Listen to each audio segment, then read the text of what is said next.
My name is Mike Sullivan. I'm a former IRS agent and teaching instructor. I worked with the IRS a decade. I've been out in private practice for 4 decades. Welcome to my YouTube channel. It's the home of the 5-minute or less video. I like to give you the information you need, short and sweet, to be informative and yet educational so you can make a decision on what you want to do. So as a former IRS agent, I like to kind of rip back the curtain and give you the information from the inside so you know really what to do. So today I want to talk to you about specifically when's the best time to file an offer in compromise. Every day is or certain days are not good to file, and other days they're very good to file, and I'm going to explain that to you in just a second. As a former IRS agent, revenue officer, I taught the offer and compromise program. I was a instructor that brought new agents along to teach them the program. I used to accept them and deny offers, and I taught others to do the same. The offer and compromise is a very unique program, and it's one of the most investigated programs that IRS has. IRS, to make sure this is fair nationwide, has standards that they use for offers and compromise, and they have a formula.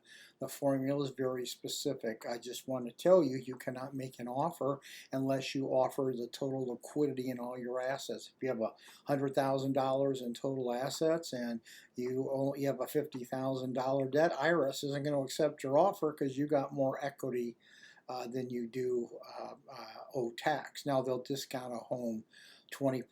IRS is also going to look at your income and expenses and make sure you're living within the means that IRS finds acceptable.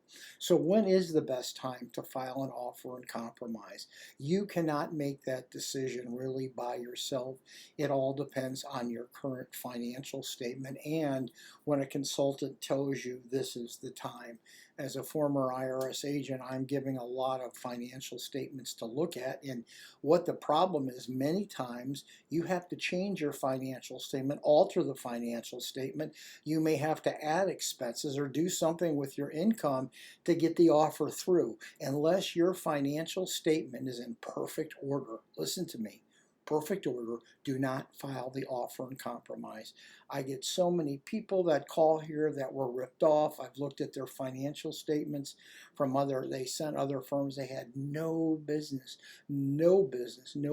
filing that offer and compromise. You want to file the offer and compromise that it's so tight and so prepared. IRS, there's no wiggle room for IRS to get money from you. And a seasoned tax professional can tell you the things you may need to change on your financial statement, alter on your financial statement to get you in the very best position to get your offer and compromise. There is no general rule, no tip I can give you to do that, because every financial statement is unique into itself. IRS is going to look at the value of your assets and your income and expenses and make that determination. Unless you give a financial statement to a true tax professional, do not give anybody any money to file an offer for you, because that professional won't know what IRS is even looking at until they see the form, either the 433 OICA or the 433A. That person, that pro, has to look at that form and make sure it lives up to getting your offer and compromise accepted. 80% of offers and compromise do not get passed through to IRS because they shouldn't have been filed.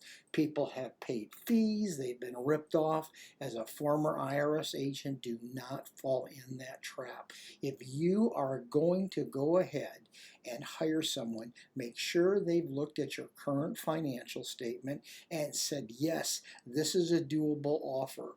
We go ahead and Zoom with everyone and explain the offer and compromise. Others may or may not do that.